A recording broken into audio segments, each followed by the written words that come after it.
محترم دوستوں، جس کو اس دنیا میں سکون و اطمینان نصیب ہو وہ اس دنیا کا سب سے زیادہ خوش نصیب انسان ہے۔ ترمذی کی روایت ہے،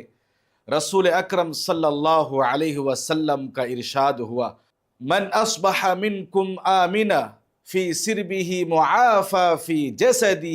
وعنده قوت یومہ فکأنما حیزت لہ الدنیا۔ تم میں سے جو اپنے گھر میں امن و سکون کے ساتھ صبح کرے، صحت و تندرستی کی دولت بھی اس کے پاس ہے اور اس کے پاس ایک دن کی روزی ہو تو دنیا کی ساری نعمتیں اس کے پاس آ گئیں۔ میرے بھائیوں، آج اس دور میں انسان سکون و اطمینان کو ہر جگہ ڈھونڈ رہا ہے، کتابوں میں، میگزینوں میں، باغات میں، پارکوں میں، صحراؤں میں، جنگلوں میں، پھلوں میں، پھولوں میں، دواؤں اور نشاور چیزوں میں، عالی شان محلات میں، بنگلوں میں، روپے اور پیسوں میں، کھیل کود میں، تفریح گاہوں میں، جہاں جہاں اسے سکون ملے وہاں سے سکون حاصل کرنے کی کوشش کرتا ہے۔ ہو سکتا ہے ان چیزوں سے اسے وقتی طور پر تھوڑا بہت سکون حاصل ہو،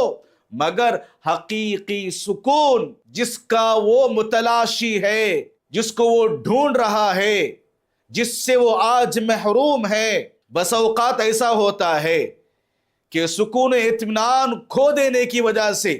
خودکشی کر لیتا ہے۔ ہندوستان جیسے ملک کی مشہور کمپنی ہے، نام ہے ٹاٹا برلا، اس کے مالک کے بیٹے نے چند سال پہلے خودکشی کر لی، جس کا سبب اس نے یہ لکھا کہ مجھے دنیا میں ہر چیز میسر تھی مگر سکون اطمینان حاصل نہیں تھا، اسی بے سکونی کی وجہ سے میں خودکشی کرنے پر مجبور ہوں۔ میرے بھائیوں، انسان آج کہاں سکون اطمینان کو ڈھونڈ رہا ہے، جبکہ اللہ رب العالمین نے انسان کو بنایا ہے۔ انسان کو بنانے والا بخوب جانتا ہے کہ انسان کو کس چیز میں سکون و اطمینان حاصل ہوگا۔ میرے بھائیوں، انسان کو سکون ملے گا توحید پر قائم رہنے کی وجہ سے، انسان کو سکون ملے گا نماز ادا کرنے کی وجہ سے، انسان کو سکون ملے گا ذکر و اذکار میں رہنے کی وجہ سے، انسان کو سکون حاصل ہوگا قرآن کی تلاوت کرنے کی وجہ سے،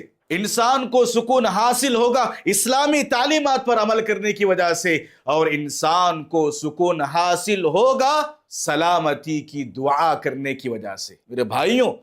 جو اللہ رب العالمین نے انسان کو سکون کے ذرائع جو بتایا ہے، ان ذرائع پر، ان اسباب پر، ان طریقوں پر اگر چلیں گے تو ہم 100% دنیا کے اندر سکون اطمینان حاصل کر سکتے ہیں۔ اللہ رب العالمین سے دعا ہے کہ رب العالمین مجھے اور آپ کو کہیں سنی باتوں پر عمل پیرا ہونے کی توفیق عطا فرمائے۔ آمین۔ السلام علیکم ورحمۃ اللہ وبرکاتہ۔